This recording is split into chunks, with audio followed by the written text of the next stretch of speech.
Hello மக்களே, welcome to நம்ம Tamil serial express exclusive and instant அப்டேட்ஸ்க்கு மறக்காம நம்ம யூடியூப் சேனலை சப்ஸ்கிரைப் பண்ணிக்கோங்க. நாடோடி பாரி சார் அவருடைய அப்டேட்ஸாக தான் ரெகுலராக நான் இப்போ பேக் டு பேக் ஷேர் பண்ணிகிட்ருக்கேன். இப்போ ரீசெண்டாக ஒரு ஐடி அவங்களுக்கு ஷேர் பண்ணியிருக்காங்க, ஒரு கமெண்ட் பண்ணியிருக்காங்க. அதுக்கு அவர் பதிலடி கொடுத்துருக்காரு. அந்த கமெண்ட் என்ன அப்படின்றத நான் இங்கே ஷேர் பண்ணியிருக்கேன், நீங்கள் படிச்சுக்கோங்க. இந்த ஐடிக்கு என்ன பிரச்சனைன்னு எனக்கு தெரியல, கமெண்ட்டுக்கு ரிப்ளையும் பண்ண முடியல, அதான் ஸ்க்ரீன்ஷாட் போட்டு எடுத்தேன் அப்படின்னு சொல்லியிருக்காரு. உங்கள் கருத்தை நீங்கள் சொல்லுங்கள், பிரச்சனை இல்லை.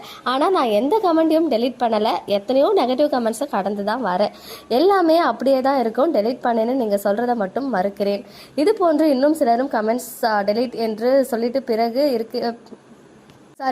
இருக்குன்னாங்க. அப்புறம் நான் ஹைட் பண்ணி திரும்ப ரிலீஸ் பண்ணிட்டேன்னு சொன்னாங்க. எல்லாமே எனக்கு புதுசாக இருந்துச்சு, சாரின்னு கடந்து போயிட்டேன். இந்த கமெண்ட்டின் இறுதியில் மகாநதிக்கு டயலாகே எழுதக்கூடாது என்று சொல்லி கர்மா என்னை சும்மா விடாது ரேஞ்சுக்கு பொங்கி இருக்கிறார்.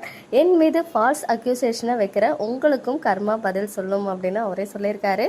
ஸோ டயலாகே இனிமேல் மகாநதிக்கு எழுதக்கூடாதுன்ற அளவுக்கு அவங்க சொல்லியிருக்காங்க போல். கண்டிப்பாக ஒரு ஒர்க் பண்ணுறாங்க, அவ்வளோ லவ் பண்ணி அந்த ஒர்க்கை பண்ணுறாங்கன்னு சொல்லும்போது இந்த மாதிரி கமெண்ட்லாம் ஹர்ட் ஆக தான் சொல்லியும். ஸோ தயவு செஞ்சு அந்த மாதிரிலாம் இனிமேல் பண்ணாதீங்க அப்படின்ற ரெக்வஸ்ட்டாக நானுமே வச்சுக்கிறேன். இதெல்லாம் நீங்கள் போய் பிரியா தம்பி மேம் கிட்ட, அப்புறம் டைரக்டர் சார், விஜய் டெலிவிஷன், இவங்களுக்குலாம் தான் நம்ம ரெக்வஸ்ட்டாக வைக்கணும். பாரி சார் அவருடைய ஜாபை எனக்கு தெரிஞ்சு நல்லா தான் பண்ணிகிட்ருக்காரு.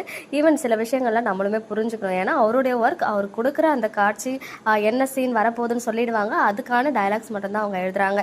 ஈவன் லாஸ்ட் வீடியோலேயே நான் சொல்லியிருந்தேன் இல்லையா, ஈவன் சில டைலாக்ஸ்லாம் கூட அவங்களே ஆட் பண்ணிப்பாங்க. அந்த சீன் ஷூட் பண்ணிகிட்டே இருக்கும்போது அவங்களுக்கு அப்போ ஐடியா அப்போ கூட அவங்க ஆட் பண்ணிக்கிறதுக்கு நிறைய சான்சஸ் இருக்குது. அது அவருமே சொல்லியிருக்காரு. ஸோ அதனால் இனிமேல் இப்படிப்பட்ட கமெண்ட்ஸை நம்ம தவிர்க்கிறது ரொம்ப நல்லது.